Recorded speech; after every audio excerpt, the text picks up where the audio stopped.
waaw salaamaaleykum mbokk internet ku nekk sa tur ak sa sant di nuyu Kira di nuyu nag ñi ñuy seetaan ñëpp partout dans le monde bég lool dalal leen. macha allah grand pape nag tey ñu fekk la fii studio lan ngay préparé. waaw c'est vrai yaa ngi ma fekk ni tey studio donc ku ne xam na ni actuellement Covid 19 dafa lëmbe àdduna bi et que artistes yëpp ñi ngi sensibiliser di mobiliser di communiquer pour vraiment bokk ci mission bi ngir xeex jàngoro ji loolu moo waral depuis fan yi ñi ngi nekk studio di liggéey di defar ay projets yoo xam ne dañ ko bëgg a jox askan wi mu bokk ci sunu wàllu aussi sunu participation ci vraiment xeex Covid 19. kon da ngay préparé benn single boo xam ne pour xeex Covid 19 la. waaw donc du benn sax donc ay projets yu bëri la donc ñu ngi ci tàmbali bi xam naa balaa yàgg rek sénégalais yi dinañ ko découvrir incha allah. ñan nga si àndal. waaw bon bari na donc c'est des surprises je préfère bàyyi ba projet bi pare comme ça sénégalais yi mën ko gis incha allah. kon nag bu ñu jógee foofu xam naa Covid 19 bi moom pareeguñ ci dinañ ci ñëwaat ndax yaakaar naa ne instant bi nii lëmbe na jamono lëmbe na àdduna laay wax donc dañuy ñëw rek ci li nga xamante ne mooy single bi nga xam ne defoon ko fan yi passé muy Paris Dakar lan nga ñu mën a wax ci single boobu. waaw effectivement Paris Dakar single la boo xamante ni mi ngi bokk ci disque bi war a génn ak Universal donc bi mu génnee aussi vraiment sénégalais yi accueillir nañ ko. Afrique accueillir nañ ko monde bi aussi accueillir nañ ko donc mu nekk son boo xamante ni neex na ma trop parce que dañu ne Paris ne Dakar donc ñun Sénégal ku xam Sénégal xam relation bi ñu seq ak France donc koo xam France aussi xam relation bi mu seq ak Sénégal muy ñaari réew yi nga xamante ni dañu am complicité diggante Paris ak Dakar aussi nga gis ni que vraiment ñaari capitale yu am importance la ñu ñaari capitale yoo xamante ni aussi am nañ complicité bu am solo ba pare morceau bi nekk morceau mbëggeel ku nekk aussi mën si gis sa bopp loolu moo waral ñu génne Paris Dakar donc di remercier aussi public bi vraiment ni ñu ko accueillir. tey ñu gis la nga lancé wu mën nañ ne tey ci loo xam ne yaa ngi commencé di dugg ci musique internationale bi internationale boobu lan moo tax nga jékki-jékki rek. choisir ne da ngay dugg ci musique internationale da nga jàpp ni mbalax bi peut-être mën la yóbbu à l'international wala. waaw mais xam nga àdduna chaque chose à son temps lu jot day yomb Sénégal amatuma lu muy prouver Sénégal donc li ma war a def Sénégal yëpp maa ngi koy def donc loo xam ne yaa ngi koy def ba say rakk di la topp di la suivre di def li ngay def kooku sant yàlla la comme man ni ma ko defee ci samay papa ak sama ay mag dama topp seen tànk jël sama bët teg ko si ñoom. suivre leen def leen ay référence def leen ay royukaay ñu wane la bon exemple man aussi Pape Diouf ma ñëw topp seen tànk donc di nekk ci yoon woowu ba tey Sénégal mën naa ne amatuma dara loo xamante ni tey dama ko fiy prouver donc li ma dese nag mooy nag sur le plan international donc sur le plan international aussi bi ma siy dugg yàlla defal na ma sutura ba tey mën naa ne maison de disque bi gën a mag si àdduna bi ñoo ma signé muy Universal et ñu nekkoon nag ci lancé bu bien. mais jàmm ak pexe yàlla ak dogalam donc on avait prévoir de sortir 3 singles avant disque bi di génn donc suñu premier single mi ngi tudd Elle est à moi muy benn featuring boo xam ne maa ngi ko def ak suma frère Fally Ipupa deuxième single bi aussi mooy Paris Dakar donc waroon nañ génnee un 3e single après 3e single bi nag le disque bi di waroon génn mais malheureusement par rapport ak pandémie bi am nga xamante ni mooy Covid 19 bi actuellement c'est le monde entier qui est bloqué adduna bi moo ne tekk dara yëngatuwul et que ñu nekk ci jàngoro ji ñun ñëpp adduna bi ñëpp soobandoo ci ngir xeex ko fi jëlee ko fi donc looloo waral activité yëpp ñu cancel ko mais ci kàttanu yàlla bu ñu dañuy ñaan yàlla rek jàngoro ji jóge fi ñëpp delluwaat ci seeni activité ñu reprendre nag sunu projet incha allah. ñu gis ne waajoon nga benn concert bu mag la ñuy wax benn événement bu mag boo xam ne yaa ngi ko doon waaj fële ci Diamniadio ci arena bi ñu gis ne Pape Diouf bokk na ci ñi njëkk annulé ay programme am même avant que président di déclarer état d'urgence bi yow annulé nga say programme lan moo la mayoon réflexe boobu. waaw du réflexe mais yëg-yëg la parce que ñun ay sénégalais lañu ñuy ay doomu réew mi. donc te saa su ne sunu mébét mooy li réew mi bëgg ñun ñu ciy nekk ak moom donc bi nga xamante ni yàlla dogal na jàngoro ji ñu commencé di ko wax ba mu dugg ci réew mi ñun d'abord préparé woon nañu suñu plan B que ni bu amee benn cas rek bu ñu signalé au Sénégal lépp lu ñuy def dañ koy reporter loolu moo waral avant président di annoncer parce que am na loo xamante ni bul xaar ñu wax la ko ndax nite la ñu wax bul xaar ñu annoncé la ko donc loolu moo waral bi nga xamante ni yàlla dogal na benn cas bi dugg ñu koy lam-laamee am nak amul ba ñu signalé ko positif ba ñu quarantaine leen la ñu def réunion d'urgence réunion boo xamante ni suma staff ñoo ko woon woote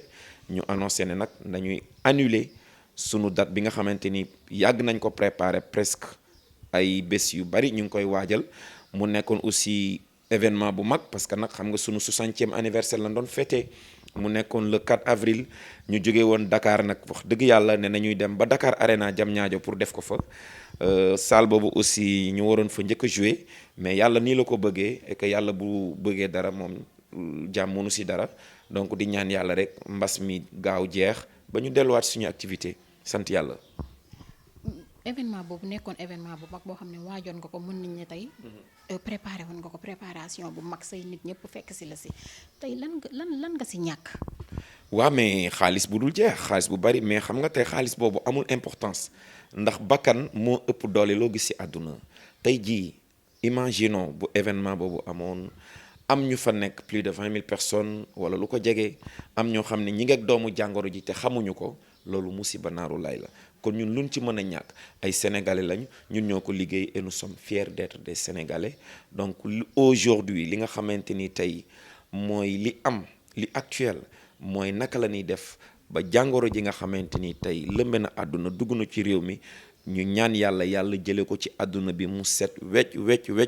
ba ñëpp dellu ci seeni activité ndax réew mu laal rek laal na la yeneen réew yi donc du ñu ñaanal Sénégal yi rek ndax bi mu yeggee Chine lañ ne lii baaxul ndax lu laal Chine dina laal yeneen dëkk te bu laalee yeneen dëkk rek doy na waar xoolal Chine ñaata doomu sénégalais ñoo fa doon daan seen doole tey boo demee ci port bi conteneur yëpp bloqué nañu amatul benn avion buy naaw amatul benn bateau buy naaw buy daw ci géej gi kon donc da nga gis ni que àdduna bi benn say la benn circuit la fenn fu bloqué woo rek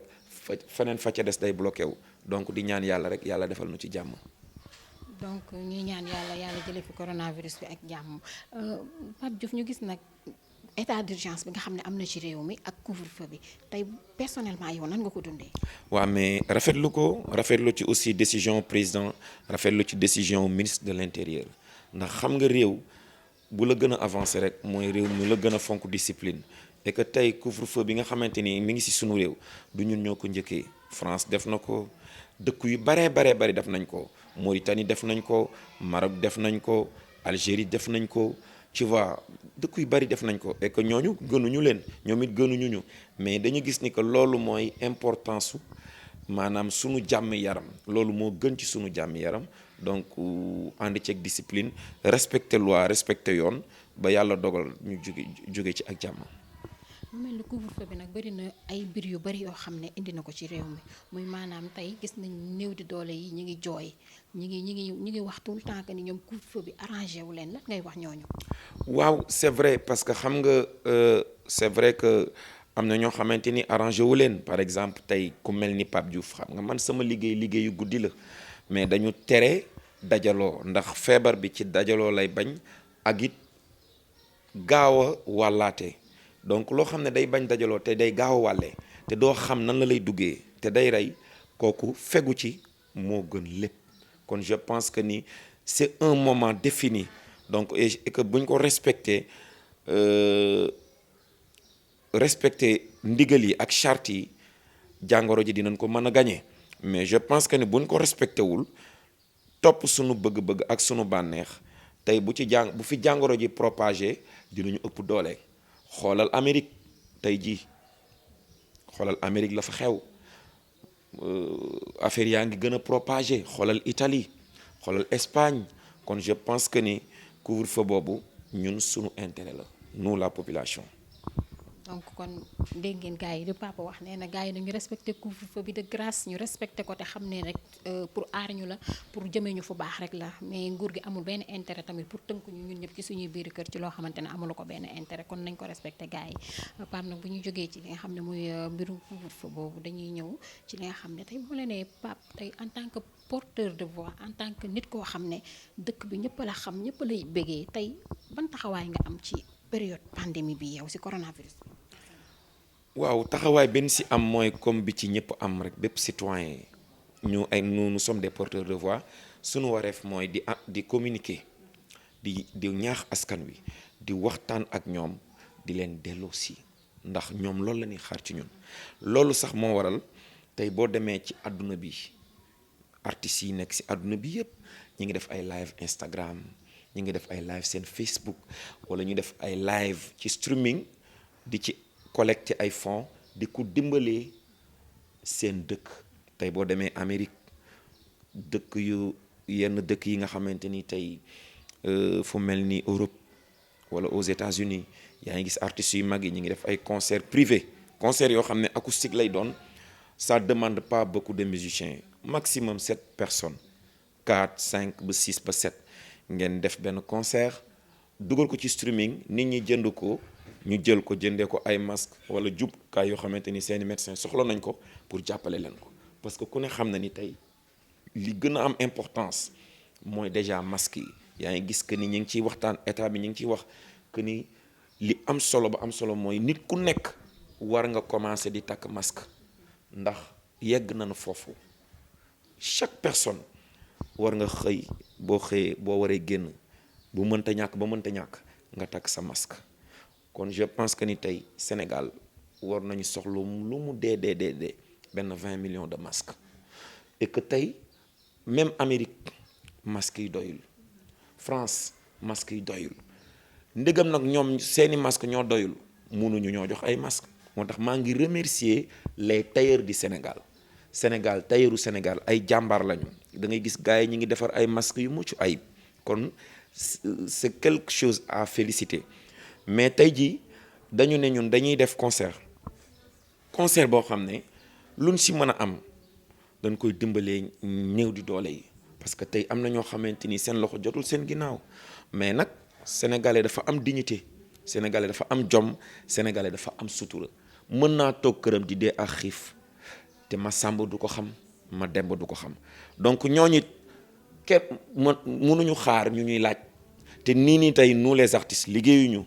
ñu ngi chômer amuñu xaalis bu ñu jël suñu poste jox leen waaye nag am nañu suñu image am nañu suñu baat donc loolu moo waral samedi à partir de 22 heures may def benn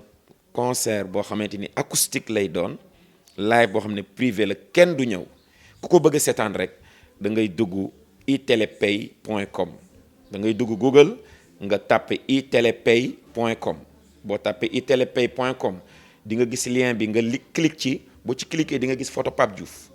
nga dugg boo duggee bu fekkee am nga Orange Money 400 francs la passe bi di dikkee nga mën a seetaan 3 heures de concert bu dee Europe nga nekk wala Amérique nga utiliser sa carte bancaire 1 euro kese la lay dikkee luñ ci am néew ak a bari ñu jël ko jàppale ci waa force Covid 19 ñeneen ñi li ci des ñu jël ko jëndee ko ceeb diwlin suukar lu mu toll rek xool yenn famille yi nga xam ne soxla nañ ko ñu jàppale lañ ko donc ñun mission boobu lañ ci am ak taxawaay boobu. muy initiative boo xamante ne lu rafet la lu ñuy saluer la aussi ñu gis ne lu mel noonu mu mel ni Youssou Ndour tamit mu ngi waaj lu mel noonu wala muy waaj a def tamit lu mel noonu ci moom nga inspiré woo wala sa idée bopp la. waaw donc lii je pense que Youssou sunu mag la sunu kilifa la ñu ngi koy ziar bu baax di ko jox cër donc je pense que ni tey boo xoolee streaming fii Sénégal à part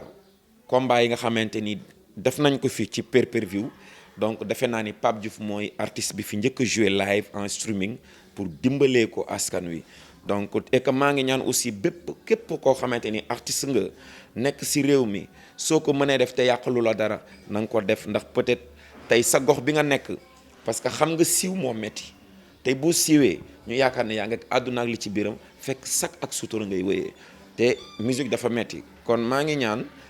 tous les artistes yi nga xamante ni tey am nañu mooy def live streaming ñu def ko fi ñu dëkk ñu jàppale leen ndax nag lu am solo la.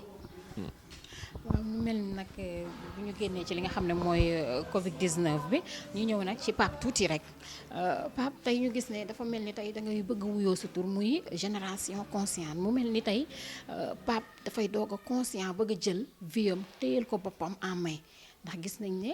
génn nga fi nga xam ne mooy Prince Art nga daal di dugg ci beneen label de production commencé def sa production def sa carrière ñu gis ne yaa ngi commencé def carrière commencé dugg ci international bi mu mel ni da nga commencé jël sa vie téyel ko sa bopp en main. non man yàgg naa jël suma carrière téye ko en main mais àdduna lépp loo gis jaar-jaar la ak yoon ak àndandoo donc bi may signé suma contrat Universal boobu maa ngi Prince Art boobu génnaguma Prince Art donc waaye nag àdduna moom yoon la fi nga war a jaar kenn mënul tee ba doo fa jaar donc Sénégal la ñu nekk ñoo bokk ndey ñoo bokk bàyyi musique bi ñuy def aussi du parparloo wala soit inconsciemment wala whatever mais dañ koy def parce que tey maillot équipe nationale la ñu sol maillot Sénégal la ñu sol pour valoriser la musique sénégalaise mais du soit yaa ngi fii wala yaa ngi fee wala yaa ngi fële foo nekk rek sa destin moo fa nekk ci loo nekk aussi sa responsabilité ak sa xarañ moo la fa teg boo ko mënul woon doo fa nekk tey liggéey bi ngay def nii da nga ko mën soo ko mënul woon la woo jox la micro ne la demal c'est parce que yaa ngi téye sa destin sa talent ngay wone àdduna bi di la gis di la seetaan donc idem comme ñëpp quoi. donc dëgg la loolu am na solo léegi ñu gis ne nag tamit yaa ngi tey Pape Diouf tey bu ñu gisee Pape Diouf dañuy wax ni Pape Diouf tey am na formation bu dëgër tey pour mën a dugg ci dem vers l'international parce que lu tax tey bu ñu gis xoolee jaar-jaaru Pape Diouf tey bu ñu xoolee Pape Diouf fi nga xam ne fa la jaar depuis Lemzo jamono lan mënu may foofu tuuti rek pas mu bari parce que tamit loolu instant bi mën nañ ne dégg nañ ko ba tàyyi mais nga may ñu tuuti rek. waaw mais formation la rek parce que li olof naan loo doonul ndongam doo doon sëriñam donc lépp lu nit di def aussi war na ko jàng am ci métier ba métier boobu bënn donc peut-être loolu aussi jàppale na ma mais ma ciy sant yàlla bu baax a baax a baax aussi waaw. ñu gis ne tamit def nga duo ak ay artistes yu mag ci réew mi def nga ak ñoom ay duo yan souvenir nga ci am yan duo ñoo la ci gën a marqué. waaw mais souvenir yu neex ñi ma defal duo featuring yëpp parce que featuring sensation la yëg-yëg la complicité la donc ñi ma defal featuring yëpp dama leen sentir ñoom it ñu sentir ma donc mu nekk plaisir boo xamante ni parce que un artiste il faut savoir partager donc loolu mooy musique jàmm la laaj musique booloo la laaj musique àndandoo la laaj voilà. grand rendez-vous bi nga xam ne reporté woon nañ ko mën nañ ko xaaraat kañ. bon pour l'instant moom li xew mooy lii nii donc Covid 19 bi moo xew ci la ñëpp nekk donc nanu ñaan yàlla rek ba yàlla defal nu sutura mu gaaw jeex après nag ñu mën a dellu suñu activité incha allah rabbi jaajëf. ok kon ñu bàyyi la nga tàggu rek daal di def ñaan rek ci réew mi. waaw ñu ngi tàggu félicité di leen encourager di nuyu waa Sénégal yëpp di ñaan yàlla yokk jàmm ci réew mi feebar bi nga xamante ni dugg na ci àdduna bi suñu borom saafara ko ci lu mu gën a gaaw ba ñëpp delluwaat seen activité jërë ngeen jëf.